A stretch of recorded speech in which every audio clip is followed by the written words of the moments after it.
honra y gloria a ti, solamente a ti. Te alabamos, Señor, y te bendecimos. No hay nadie como tú. No hay nadie que se compare a ti, Señor. Elevamos nuestra canción, nuestra alabanza, nuestra oración al trono más alto, Señor, ante tu divina presencia. Gracias. Esta mañana oramos por las ofrendas y los diezmos que han sido traídos. Señor, que siempre bendigas al dador alegre y que siempre, Señor, sea de bendición para tu reino. Te lo pedimos todo en el nombre de Jesús, en el nombre de Yeshua, Señor, y al exponer tu palabra, te pido que cuando abra mi boca la llenes tú. Y ayúdame, Señor, ayúdame a poder articular lo que me has enseñado, Señor, de una manera sencilla que todos podamos entender. Padre, que tu nombre sea glorificado en todo, en el nombre de el Santo de Israel, Yeshua HaMashiach, Jesús nuestro Mesías. Amén. Bueno, vamos a seguir nuestro estudio en el libro de Daniel. El libro de Daniel está dividido en dos partes. Los primeros 6 capítulos son históricos, relatan una historia. Y los últimos 6 capítulos, son 12 por todo, son proféticos. Y este día vamos a ver, lo tengo que desglosar, no puedo predicar todo el capítulo porque son muchas cosas. Pero vamos a estudiar Daniel capítulo 7, versos 1 al 8. Y he titulado este mensaje, Visión de las 4 bestias. Visión de las 4 bestias. Dios le reveló a Daniel, el profeta Daniel, lo que iba a suceder en los últimos tiempos. Para poder comprender bien el libro de Apocalipsis, tenemos que estudiar el libro de Daniel y viceversa. Para poder comprender el libro de Daniel, tenemos que estudiar el libro del Apocalipsis, ¿verdad? Son muy similares en el sentido de que Dios le reveló a Daniel y al apóstol Juan las cosas que iban a suceder en los tiempos postreros.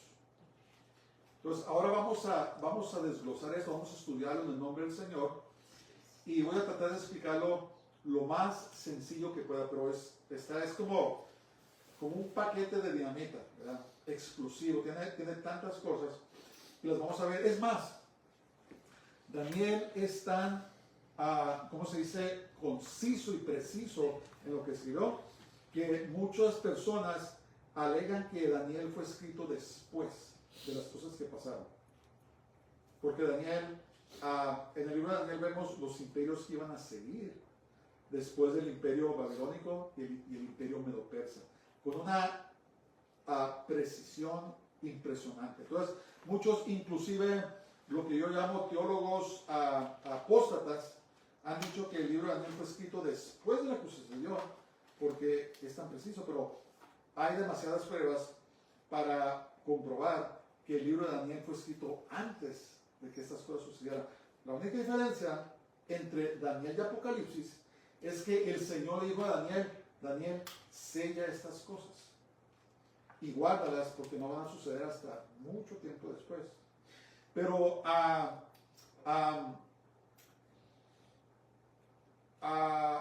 Juan, el teólogo, le dijo, no quiero que escondas nada.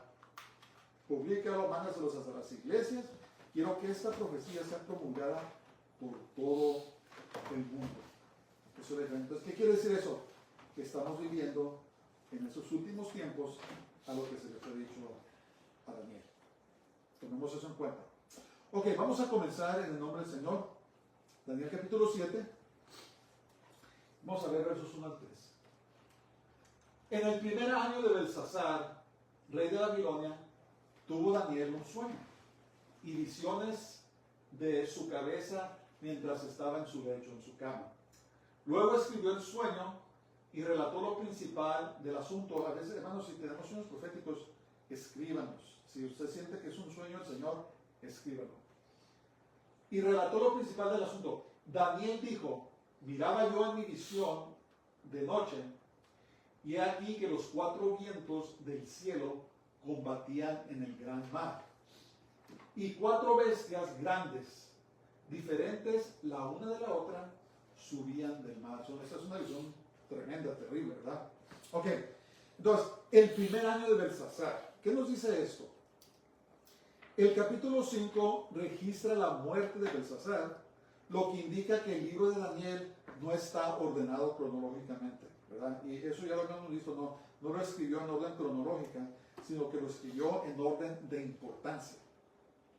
Muchas veces, para comprender a los profetas y las escrituras proféticas, debemos comprender que no siempre está escrito en orden cronológico, sino que está escrito por orden de importancia. Lo podemos ver en el profeta Isaías, el profeta Ezequiel, los profetas mayores y menores, que ellos escribieron lo que ellos pensaron era más importante primero. Ahora, no se puede determinar con precisión la fecha del primer año de Belsasar.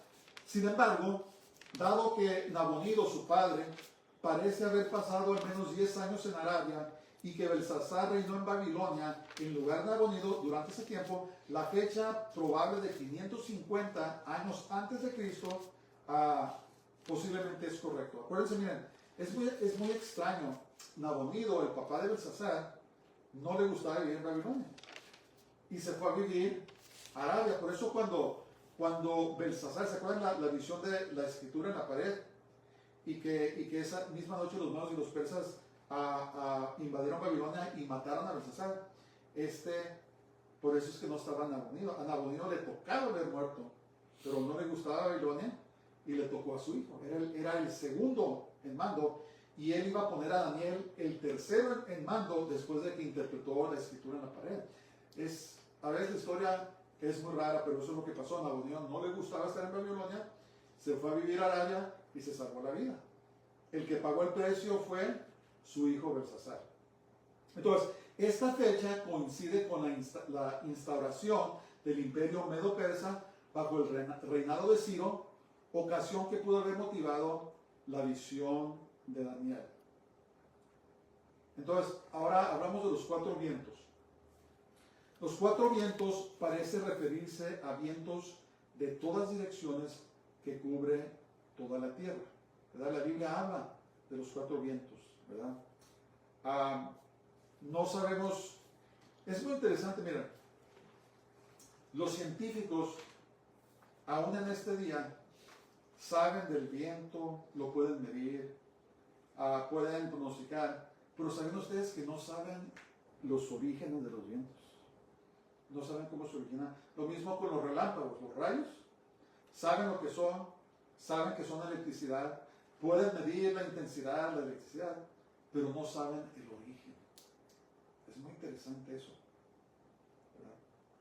La sabiduría de Dios es mucho más allá de los hombres. Ahora, dice la palabra de Dios que estaban agitando, ¿cómo se dice? El gran mar. ¿De qué mar está hablando? ¿De qué mar está hablando cuando dice que agitaban el gran mar? Pues el gran mar, lo más probable, se refiere al mar Mediterráneo. Y aquí es usado en sentido figurativo para referirse a las naciones del mundo. Miren, para poder entender, hermanos, la profecía bíblica, es necesario ver las cosas desde el punto de vista hebreo. Muchos grandes teólogos occidentales que se levantaron, ¿verdad? Dios los levantó, no cabe duda. Muchas veces han errado en su interpretación de las profecías porque escriben de un punto de vista occidental. Quizás hay personas que piensan que el mar grande es el Océano Pacífico o el Océano Atlántico, pero no. Es el mar Mediterráneo donde está Israel, ¿verdad? Israel está en el mar Mediterráneo. Entonces, para poder comprender las escrituras, la profecía, tenemos que entender que fue escrita de un punto de vista de Israel y de la ciudad de Jerusalén. Cuando vemos las profecías de lo que va a suceder en los últimos tiempos, ¿verdad?, que van a afectar el Medio Oriente, tenemos que entender, hermanos, que el centro de todo, la atención de todo, es Israel y Jerusalén. Ausente en las educaciones teológicas de los seminarios en Estados Unidos o el mundo occidental, ¿saben qué está ausente? Está incluido todo, está ausente el estudio de Israel. Y por eso es que se ha errado tanto en cuestión de interpretar la profecía, porque los teólogos están viendo las cosas de un punto de vista occidental, pero tenemos que poner nuestra atención y verlo desde un punto de vista de los hebreos, de los judíos. Dios les dio a ellos la palabra de Dios. Dios les entregó a ellos las escrituras. Y Dios, cuando regrese, no va a regresar a la Ciudad de México, no va a regresar a Nueva York, no va a regresar a Londres, no va a regresar a Beijing. ¿Sabe dónde va a regresar? Va a regresar a Jerusalén. Y de allí de Jerusalén de Israel, el Señor Jesús Yeshua va a reinar sobre toda la tierra. Por eso acabamos de cantar este hermoso canto de oración: sobre toda la tierra, oh Dios, tú eres Señor. La tierra le pertenece a Él. Entonces, tenemos que establecer esa base. Cuando estén estudiando las Escrituras, cuando estén estudiando la profecía, tenemos que ver las vistas del punto de vista hebreo. Un ejemplo, por ejemplo, la Biblia dice en Apocalipsis que se va a abrir camino para que los reyes del oriente marchen a la Tierra Santa. Y muchos teólogos creen que ¿quién es? Cuando dicen los reyes del oriente. No, pues que China y que... Si se fijan en un mapa, hermanos, se van a dar cuenta que al este de Israel hay muchos países. Está Irán, están otros países musulmanes que bien pueden ser los reyes del oriente. Y entonces mi punto es, a lo mejor sí incluye a China, no digo que no, pero lo que tenemos que ver, hermanos, es que tenemos que observar las Escrituras desde un punto de vista hebreo, desde el punto de vista de Israel y de la ciudad de Jerusalén. Ok, las bestias representan reyes o reinos. Estas bestias representan reyes o reinos. Ok, vamos a ver primero. La primera bestia que salió del mar, imagínense ustedes una tormenta tremenda, las olas por todos lados, y de repente del mar Mediterráneo salen estas enormes y terribles bestias. Dice, la primera era como león y tenía alas de águila. Yo estaba mirando hasta que sus alas fueron arrancadas y fue levantada del suelo y se puso enhiesta sobre los pies a manera de hombre. En otras palabras, se paró. Y le fue dado corazón de hombre. Ok, ¿de qué está hablando esto? ¿Qué rey o qué reino es esta bestia? León, alas de águila. Es comúnmente reconocido que estos dos animales son el rey de las bestias y el rey de las aves, el león y el águila, ¿verdad? Generalmente los llaman a los leones el rey de la selva y al águila el rey de los aires. Respectivamente, una descripción adecuada de Nabucodonosor y el imperio babilónico. ¿Se acuerdan ustedes que cuando hizo la estatua, la cabeza de oro representaba a Babilonia? Entonces quiere decir que era un reino absoluto, muy poderoso. Y inclusive en Babilonia, hermanos, es el origen de todas las religiones falsas. ¿Saben eso? Toda religión falsa, todo el satanismo y todas las religiones paganas tienen su origen en Babilonia. No necesariamente en esta Babilonia, sino en la Babilonia del pasado, cuando reinaban Nimrod. De ahí vienen todas las religiones falsas. El retrato o la figura de la madre con el hijo viene de Babilonia. Lo que llaman la reina del cielo y el niño viene de Babilonia. Tiene su origen en Babilonia. Y ahora ha sido adoptado por la Iglesia Católica, que llama a este principado la reina del cielo María. Tomen en cuenta eso. Ok, vamos a ver aquí en el relieve de las paredes de Babilonia.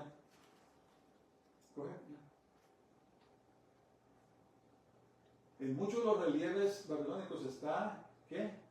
Un león con águilas. Entonces esto representa el imperio babilónico. Un imperio muy poderoso, por cierto. ¿verdad? Pero más importante, el origen de las religiones falsas. No tengo tiempo de hablar sobre Nimrod y Semiramis. Se casó con su mamá, tuvieron a Tamuz. Los 40 días que celebran, hermanos, de la ¿cómo se llama? De la Pascua y eso, la Pascua que llamo la Pascua pagana, esos 40 días son lloran a Tamuz. De ahí viene esa cosa. Nomás que ahora dicen que 40 días de la Pascua no tiene nada que ver con eso. Y Dios le reveló a Ezequiel que las mujeres estaban llorando a Tamuz y lloraban por 40 días. Pero tenemos que tener cuidado lo que celebramos, tener los orígenes, porque mucho tiene sus orígenes en el paganismo, no tiene nada que ver. Es más, hay la Pascua que celebran los judíos y la Pascua que celebran supuestamente los cristianos, y es una Pascua que ¿cómo se llama? Constantino obligó al mundo, según cristiano, que hiciera en vez de la Pascua de los judíos, que es la fiesta bíblica, ¿verdad? Entonces, todas las religiones paganas, todo el satanismo y todo tiene su origen en Babilonia. Por eso en el Apocalipsis lo llama misterio Babilonia. Este sistema satánico de religiones falsas que yo creo son dirigidos por el Vaticano. El Vaticano es el que dirige a todas las religiones falsas. Y por eso los junta ahí. El Papa llama a todos y los junta ahí, a todos los apóstatas, todos los que están en contra de Jesús, el espíritu anticristo, antimesías, que quiere reemplazar al verdadero Jesús, al verdadero Yeshua. Son muchas cosas, pero no me quiero desviar mucho. Entonces,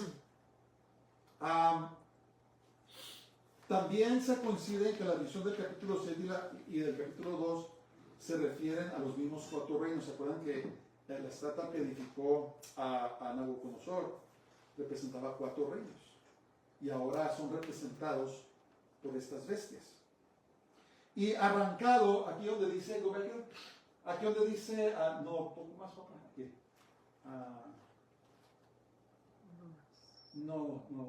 Go back. ¿Dónde estaba? Aquí está. Dice que las alas fueron arrancadas.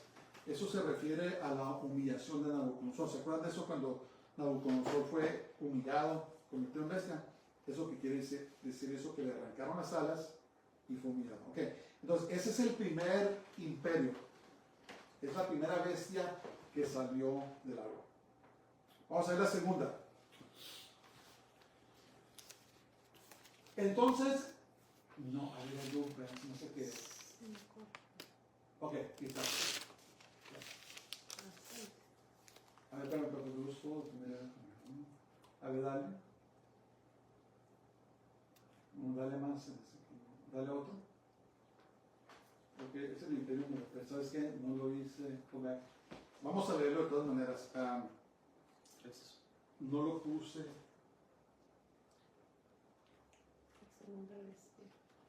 No, esa es la tercera. Vamos a ver, déjenme abrir aquí el libro de Daniel. Gracias a Dios por la tecnología. No lo puse, lo omití. Verso 5. El 5. Ajá. Entonces Daniel 7. Disculpen por eso. Vamos a ver. Entonces el verso 5 dice: y aquí otra segunda bestia semejante a un oso, la cual se alzaba de un costado más que del otro, y tenía en su boca 3 costillas entre los dientes, y le fue dicho así: levántate, devora mucha carne. Ok, entonces, si el león con las alas de águila representa a Babilonia, el oso, en consecuencia, con el primer sueño de Nabucodonosor, representa al sucesor de Babilonia. ¿Quién fue? El imperio medo-persa. Ahora sí. Este es el imperio medo-persa, representado por un oso, y tenía 3 costillas en la boca. También representado por el segundo imperio de la estatua, que era de plata, y 2 brazos, porque estaba compuesto de 2 reinos, de los medos y también los persas. Ahora, dice la palabra de Dios que estaba levantado de un lado. ¿Por qué? Entonces, pero estaba así. ¿Por qué? Porque el imperio de los persas era más grande que los medos. Los persas eran más poderosos que los medos. Entonces, que el oso haya estado levantado de un lado representaba a Persia, que era superior a los medos.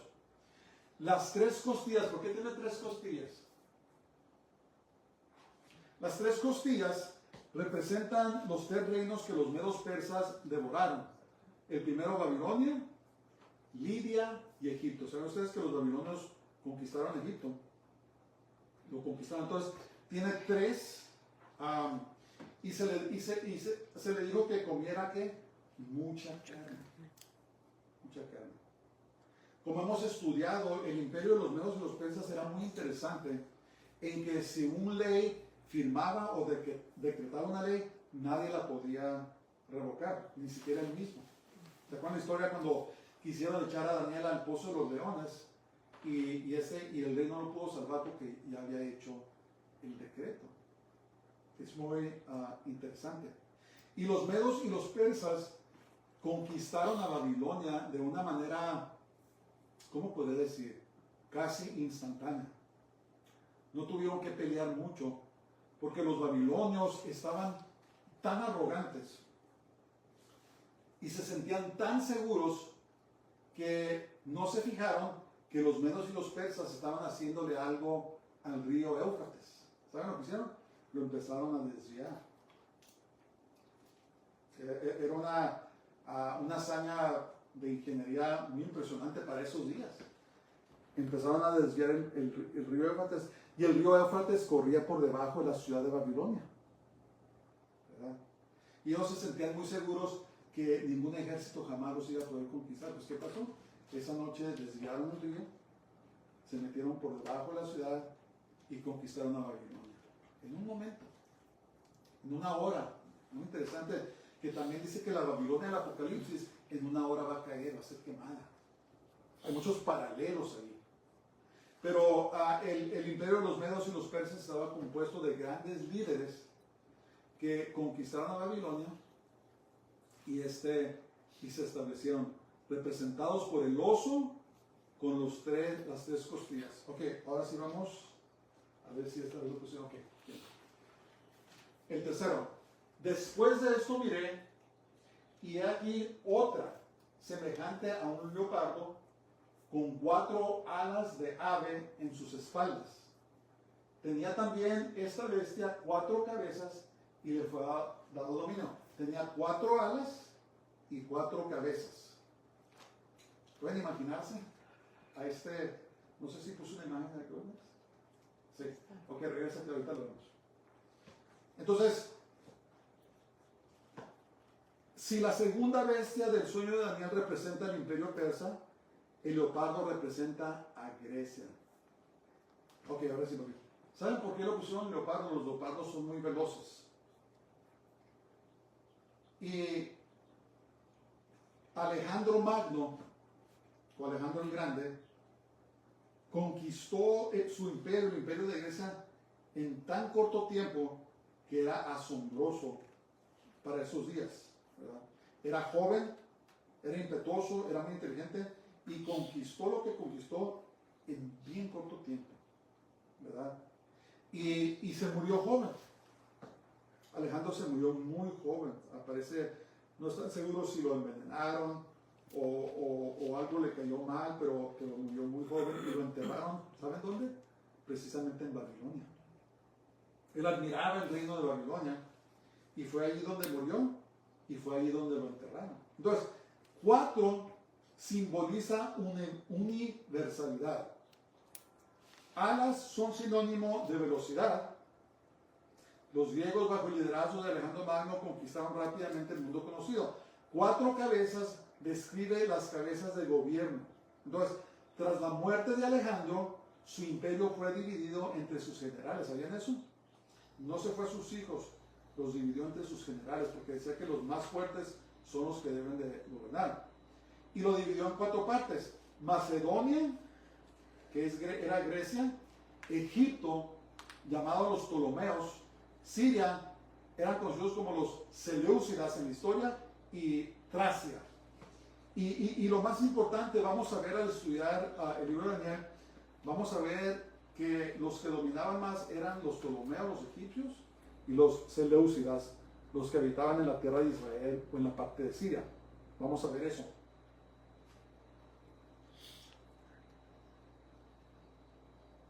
Entonces, el imperio griego está representado por las cuatro cabezas, que son los cuatro generales, y las cuatro alas que conquistaron el reino de, el imperio que conquistó lo conquistaron muy rápido. Y fíjense que en la historia están escritas muchas batallas entre los medos y los persas y los griegos.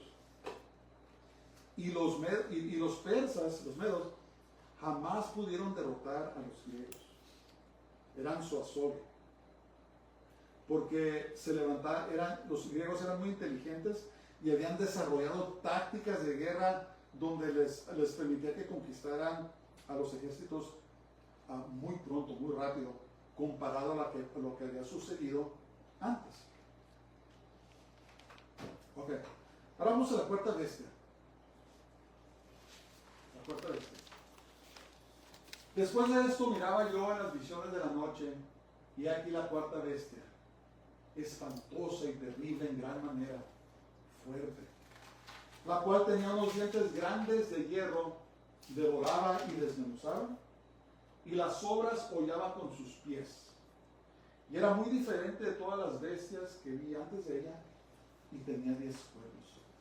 Entonces, la cuarta bestia no se parecía a ningún animal conocido, a nadie. Y dado que esta bestia sigue a Grecia, ¿representa a quién? A Roma. Roma conquistó a los griegos. Y ahora, notemos que no es descrita por algún animal conocido. En Apocalipsis 13, esta bestia es descrita con más detalle. Vamos a ver Apocalipsis 13, 1 a 2. Acuérdense, Dios le enseñó a Daniel lo mismo que le enseñó a Juan, pero Juan escribió con más detalladamente, y a Juan se le permitió revelar lo que escribió. Entonces, escuchen esto. Me paré sobre la arena del mar y vi subir del mar una bestia que tenía 7 cabezas y 10 cuernos. En Daniel solamente menciona los 10 cuernos. Y en sus cuernos 10 diademas o coronas, y sobre sus cabezas un nombre blasfemo. Y la bestia que vi era semejante a un leopardo, y sus pies como de oso, y su boca como boca de león. ¿Qué nos dice esto? ¿Qué nos dice esto? Que la cuarta bestia está compuesta de los 3 imperios anteriores. No sé, nunca he oído esto, no sé si es una revelación que Dios me dio, pero cuando estaba estudiando, de repente regresé, hey, pues la cuarta bestia no es escrita, ¿por qué? Y me empecé a dar cuenta que está compuesta la cuarta bestia de los 3 otros imperios. La cuarta bestia es una combinación de los 3 imperios previos, es decir, comparte el mismo sistema satánico en sus formas de gobiernos, dioses y sistemas religiosos falsos. Fíjense bien, cuerpo de leopardo, ¿quién era el leopardo? Grecia. Los pies de oso, ¿quién era el oso? Medo persa. Tenía la boca de león, ¿quién era el león? Babilonia. Entonces, la cuarta bestia es terrible en el sentido de que está compuesta de los primeros 3 imperios con toda su fortaleza, todo su engaño, todas las religiones falsas y todo el plan satánico que tiene. Tenía 10 cuernos, ahorita vamos a ver eso, los 10 cuernos, y tenía diademas o coronas en los 10 cuernos. Entonces, los dioses de esos imperios son los mismos, solo que los llamaban por nombres diferentes. Los dioses de Babilonia pasaron a Medo Persa con nombres diferentes. después pasaron a Grecia con nombres diferentes y después pasaron a Roma con nombres diferentes. Y ahora Roma es el imperio que aún no muere totalmente. ¿Okay? En estos tiempos se está formando el imperio romano revivido, ¿verdad?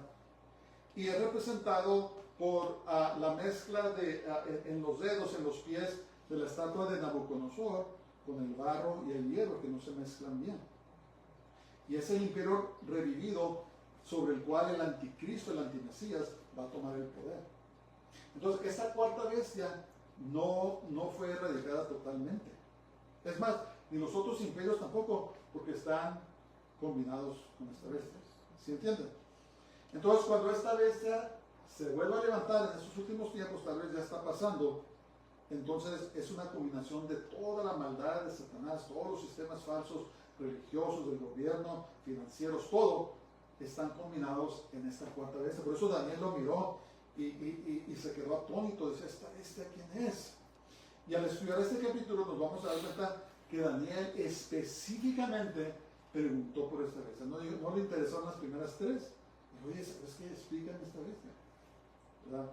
Terrible en su apariencia y que ha causado grandes daños, hermanos. Después fue manifestada en lo que llamaban el Imperio Romano Santo, y de santo no tenía nada. Tiene la sangre de los verdaderos creyentes del Mesías a través de los siglos. Y cuando suba el antimesías, el anticristo, va a decirles a todos, hasta un lado caigo yo, y va a derramar más sangre que jamás se ha derramado en todos los tiempos. Estos cuatro imperios también tienen en común que fueron un verdugo para Israel. Todos oprimieron a Israel. Para comenzar, Babilonia fue el que se los llevó cautivos. ¿Se acuerdan? Después los medos y los persas tuvieron un tiempo más tranquilo, pero de todas maneras dominaban sobre Israel. Después los griegos. En los selúcidas hubo un rey que se llamaba Epifanio Antioquio. Sí. Y este rey, muchos creían que era el anticristo, porque él hizo que cesaran los sacrificios en el templo y les ordenó a los judíos que dejaran de adorar al Dios de la Biblia, y dice que tomaba a los sacerdotes y los aventaba desde arriba del templo y los mataba. Y él cometió algo, tomó un cerdo y lo llevó al lugar santísimo y lo sacrificó, y lo llaman la abominación de desolación. Y por eso muchos creían, no, ese es el anticristo, pero no, era una figura del anticristo. Representaba al verdadero anticristo que iba a venir siglos después, pero que también iba a cometer la abominación de desolación. Va a causar que los judíos dejen de hacer sacrificios, se va a sentar en el lugar santísimo, va a poner la imagen de la bestia que dice en Apocalipsis y va a demandar que el mundo lo adore. Entonces esos tres imperios oprimieron a Israel. Y Roma, ni se habla, ¿verdad? Roma en el año 70 destruyó Jerusalén, destruyó el templo. Unos 100 años después, cuando se levantó otra rebelión, esparció por todo el imperio a los judíos. Y odia a Israel. Fue Constantino, hermanos, miren, fue Constantino el que cambió la adoración del sábado al domingo. ¿Cómo se llama el domingo en inglés? Se llama Sunday, día del sol. Él era un adorador del sol. No lo cambiaron que porque Jesús resucitó en domingo, lo cambió porque odiaba a los judíos, prohibió que celebraran la Pascua y que celebraran cualquier fiesta judía a pena de muerte. Entonces, es lo que tienen en común estos cuatro imperios, que siempre han sido azogue y verdugo de Israel. Y Roma, cuando se ha revivido este imperio, entonces va a hacer estragos terribles. Por eso su aspecto era espantoso, ¿verdad? Daniel dijo, ¿sabes qué? Eso no podía dormir después, no podía comer. Juan, cuando miró a esta bestia, también quedó turbado. No nomás por lo que representa, sino por las cosas que le va a hacer al pueblo de Dios. ¿Ves? Y esto es muy extraordinario porque Dios le mostró esto a Daniel tantos siglos atrás, ¿verdad? Que se iban a levantar estas naciones, estos imperios que iban a oprimir al pueblo de Dios, ¿verdad? Porque ahora nosotros somos el pueblo de Dios también, ¿verdad? Junto con los judíos. ¿Por qué? Por medio de la sangre de Jesús somos un solo hombre en Jesús Mesías, en Yeshua. ¿Ves? Y dice la palabra de Dios que, bueno, déjame no adelantarme, vamos a irnos en orden. Entonces, Roma conquistó con mano fuerte a todo el mundo y nunca antes se había levantado un imperio tan poderoso como Roma. Estados Unidos lo sobrepasó, pero en aquellos tiempos no había un imperio como Roma. Es más, a nosotros nos tocó hicimos un tour de Europa, muchas ciudades, y nos tocó ir a Roma. Y hermanos, déjenme decirle que las estructuras romanas, la arquitectura era increíble. Unos edificios hechos de piedra y de cemento, que eran maravillas de ingeniería. Un domo de puro cemento, un domo gigantísimo. ¿Y cómo lo hicieron para que ese domo no se colapsara a pesar de terremotos si era hecho de cemento? Es una maravilla. Las estructuras, los edificios, las estatuas, todo lo que vimos, realmente me puse a pensar, si yo viviera en aquel tiempo y mirara todo esto, también estaría maravillado. El Coliseo y tantas cosas, ¿verdad? Nunca se había levantado un imperio tan grande, tan terrible como los romanos, pero el imperio realmente no murió. Siguió como el Imperio Romano Santo, ahora sigue vivo en el papado, ¿verdad? En el Vaticano, pero va a llegar el día en que se van a apoderar de la política, se van a apoderar de las finanzas y se van a apoderar de los sistemas económicos y se van a apoderar de las personas, ¿verdad? Viene ese día. Están trabajando. Miren, no es accidente, no es casualidad que todos los líderes visiten al Papa. Todos, sin excepción. El presidente de Estados Unidos, las cabezas de las naciones, todas van para allá. Se presentan ante el Papa. ¿Por qué? Porque este imperio, esta terrible bestia, va a ser revivido. Y el poder que se le fue quitado al emperador, que ahora es el Papa, tiene el mismo título que los emperadores. No me puedo recordar esos momentos. Pontíficos máximos, me parece que es el término, que significa el emperador máximo. Y lo que quiere decir esto, hermanos, es que un día va a volver a tomar ese lugar, el Vaticano, este imperio revivido, y va a hacer azogues terribles durante la gran tribulación. Por eso es que es importante.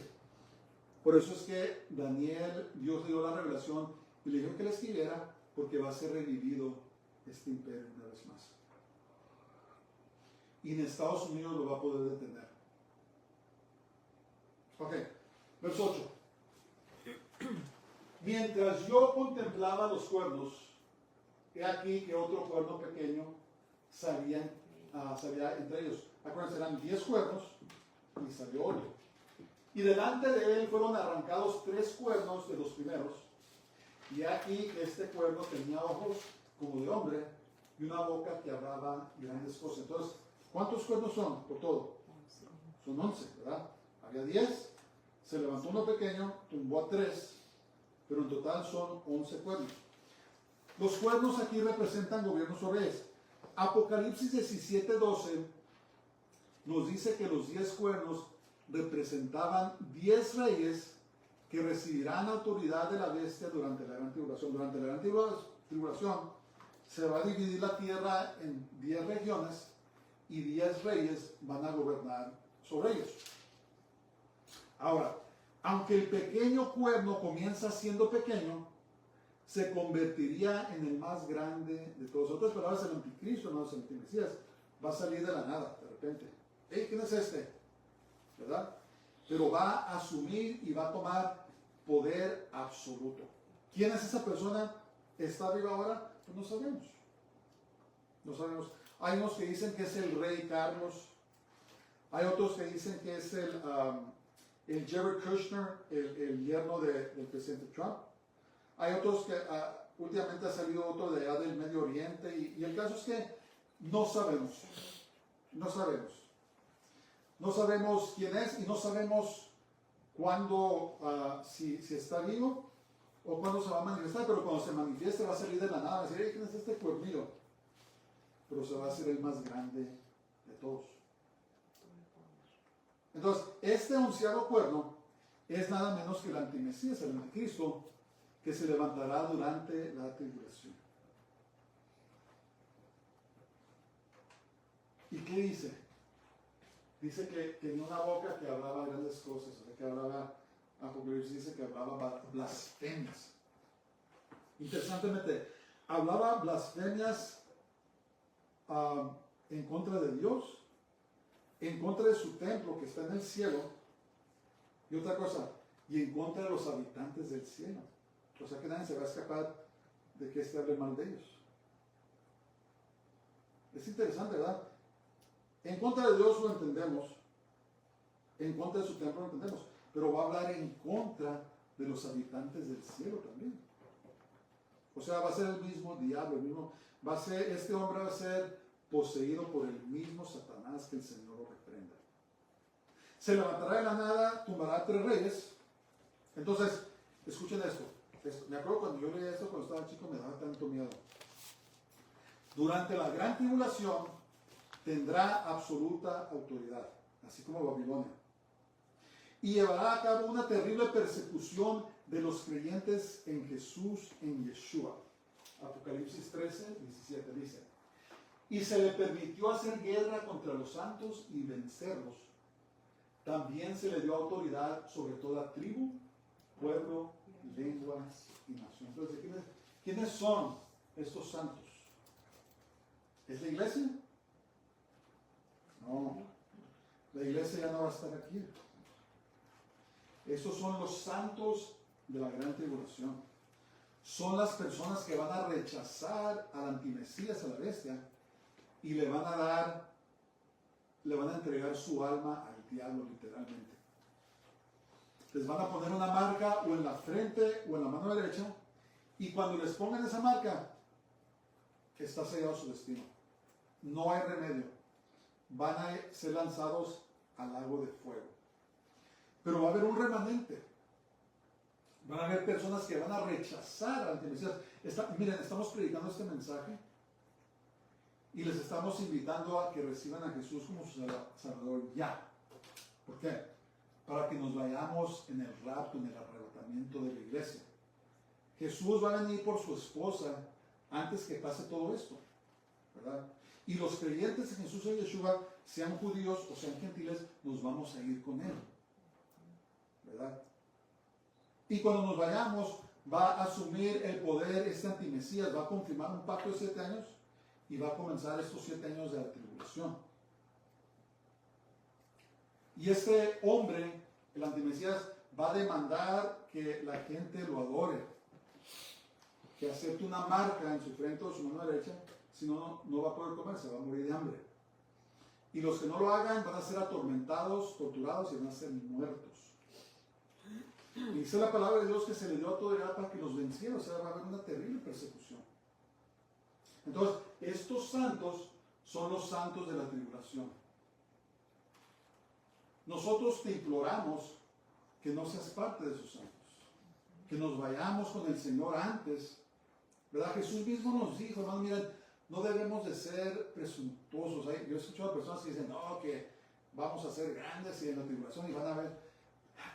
No entienden lo terrible que va a ser. No comprenden lo que va a pasar. Por eso Jesús mismo nos dijo en Lucas 21, dijo, ¿saben qué? Velen y oren, que sean hallados dignos de escapar las cosas que sucederán y estar de pie delante del Hijo del Hombre. Jesús mismo nos dijo, ¿saben qué? Tengo un plan para que se escapen. Pero si no lo haces, si te quedas, no recibas esa marca, ¿verdad? Tal vez estos mensajes son para aquellos que no quieren recibir al Señor antes del rapto. Porque si recibes esa marca en tu frente o en tu mano derecha, ya no hay remedio para ti. Si lo rechazas, hay esperanza, pero vas a sufrir, vas a pagar con tu sangre, ¿verdad? Vas a ser perseguido y vas a ser muerto en la tribulación. Tú escoges. Nosotros te decimos, ¿sabes qué? Ven al Señor, ya entrégale tu corazón, confiésale tus pecados y pídele que te perdone y que sea el Señor de tu vida. Síguelo, hazte discípulo de Él. No nomás por encimita. Hay personas que están por encimita y no son discipulados, no viven sus vidas como el Señor quiere que las vivan. Y tampoco quieren que los discipulen. Cuidado, porque Jesús mismo dijo, no todo el que me dice Señor, Señor, entrará en el reino de los cielos, sino todo aquel que hace la voluntad de mi Padre que está en los cielos. Las cosas de Dios, hermanos, son serias. Y el Señor nos avisó, nos reveló todo esto desde siglos atrás. ¿Por qué? Porque no quiere que nadie se pierda, no quiere que todos nos salvemos y que procedamos al arrepentimiento. Y tal vez el Señor nos ha llamado a los que predicamos esto. Miren, hay iglesias que ni siquiera leen el libro de Apocalipsis, ni siquiera tocan la profecía, porque no quieren que se incomoden sus miembros, no quieren que dejen de entrar los diezmos, ¿verdad? Y lo que hacen es que predican puras predicaciones a gusto, donde se sienta bien la gente, pero no les predican esto. Y quizá los que los predicamos es para avisarles a las personas que nos están oyendo, ¿saben qué? Si te quedas, no tomes la marca de la bestia. Pero más que nada, yo te exhorto, te imploro que lo recibas ya, Señor. Si te apartaste del Señor, regrésate, Él te recibe. Y sírvelo con todo tu corazón, para que todos nos vayamos cuando suene esa trompeta. Va a sonar la trompeta. Dice la Biblia que con voz de arcángel y con sonido de trompeta, los muertos en el Mesías, en Cristo, resucitarán primero. Y luego nosotros los que estemos vivos, dice, seremos transformados en un abrir y cerrar de ojos. Y de esa manera estaremos con el Señor para siempre. Dice, confórtense con esas palabras. Confórtense. Es real. Va a suceder. Bueno, en resumen, miramos esos 4 imperios. 3 ya pasaron. Uno está dormido, el imperio romano, pero va a despertar, va a ser revivido. Y es de donde va a gobernar este pequeño cuerno, el 11º cuerno, va a gobernar como el antimesías o el anticristo, ¿verdad? Va a ser un dictador mundial y se van a hacer las cosas como él quiere. Va a tener un falso profeta, una figura religiosa, que muchos de nosotros pensamos que es el oficio del Papa. Hay algo muy interesante que está pasando. Muchas personas creen, yo no estoy seguro, que posiblemente el siguiente Papa va a ser el falso profeta. ¿Será? No sabemos. Pero una cosa que yo sí miro como mucha posibilidad es de que el oficio del Papa puede ser el falso profeta. ¿Por qué? Porque dice la Biblia que era un cordero, pero que hablaba como dragón. En otras palabras, tenía una apariencia de cristianismo, pero hablaba como el diablo. Entonces yo por eso creo que es muy probable que el oficio del Papa va a ser ocupado por el falso profeta. ¿Será este que viene? Pues no sé. Un sacerdote hace varios siglos, lo llaman San Malaquías, escribió una profecía de todos los papas, hasta el último, 600, se me hace que va a ser el 612, y dijo que el último papa se iba a llamar Pedro el Romano, y que él era el que iba a dirigir a la iglesia durante un terrible tiempo, pero que iba a ser juzgado por el juez terrible. Muchos están especulando que el papado de Francisco no fue un papado real, porque él era el número 612. Dicen que él usurpó. ¿Se acuerdan que el Papa Benedicto, antes que él, renunció? Y eso no había pasado en siglos. Y instalaron a Francisco mientras estaba vivo Benedicto. Entonces muchos están diciendo que ese papado no contó, no era un papa real, fue un usurpador. Y el que sigue es el verdadero Papa. Y entre los no más les estoy diciendo para su consideración, no lo estoy predicando como si fuera verdad, pero dentro de los más prominentes a ser elegidos como el siguiente papa está un hombre que se llama Pietro Perolino, algo así. Pietro Perolino, un italiano. Y su nombre es Pedro. En español Pietro es Pedro. Y otros dos que le siguen también se llaman Pedro. Y están entre los prominentes. Entonces, muchos están pensando si es elegido Pietro Perolini, que tal vez se cumpla la profecía de Petrus Romanos o Pedro el Romano. ¿Será? Pues no sabemos, hermanos, no sabemos. Lo que sí sabemos es que están muy cerca todos, hay una convergencia de eventos. Los países se están preparando para la guerra, están pasando muchas cosas, hermanos. No juguemos con nuestra salvación. El Señor, en su fidelidad y su justicia, nos ha revelado lo que va a pasar, ¿verdad? Desde Daniel, 1500 años antes de Cristo. No, perdón, 500 años antes de Cristo, nos reveló lo que iba a pasar. No esperes más. ¿Qué estás esperando? ¿Que te vayas a morir repentinamente? ¿O que vaya a venir el Señor y te quedes? No juegues con tu salvación. La Biblia dice que ahora es el día de la salvación. Padre, te damos gracias, Señor. Gracias por tu palabra, gracias por el entendimiento, por la revelación que nos das. Gracias, Señor, gracias. Tenemos toda la honra y toda la gloria a ti. Señor, oro porque el que me está escuchando, que a lo mejor no te ha recibido, Señor, que te reciba. Oro por aquel que se apartó de ti, que se regrese a ti, Señor. Y si estos videos han de ser vistos después del rapto, Señor, que la gente no tome, no siga la vez, no tome la marca, para que algún día puedan vivir también con nosotros, Señor. Es una oración simple, pero de corazón. Y te pido por todo el que me esté escuchando que esté enfermo, Señor, te pido que lo sane, reprendo todo espíritu de enfermedad. Toda persona que esté deprimida, reprendo la depresión. Toda persona que esté viviendo equivocadamente, Señor, que derrames tu bondad en sus corazones para que se arrepientan y se vuelvan a ti. Te lo pido todo en nombre de Jesús de Nazaret, en nombre del Santo de Israel, Yeshua HaMashiach, Jesús el Mesías. Amén. Entonces de pie. Baruch haba Hashem Adonai, bendito el que viene en el nombre del Señor. El Señor te bendiga y te guarde. El Señor haga resplandecer su rostro sobre ti y tenga de ti misericordia. El Señor haga volver su rostro sobre ti y te llene su paz y su shalom. Yo les bendiga a todos, tengan una semana gloriosa y Shabbat Shalom. Shabbat Shalom.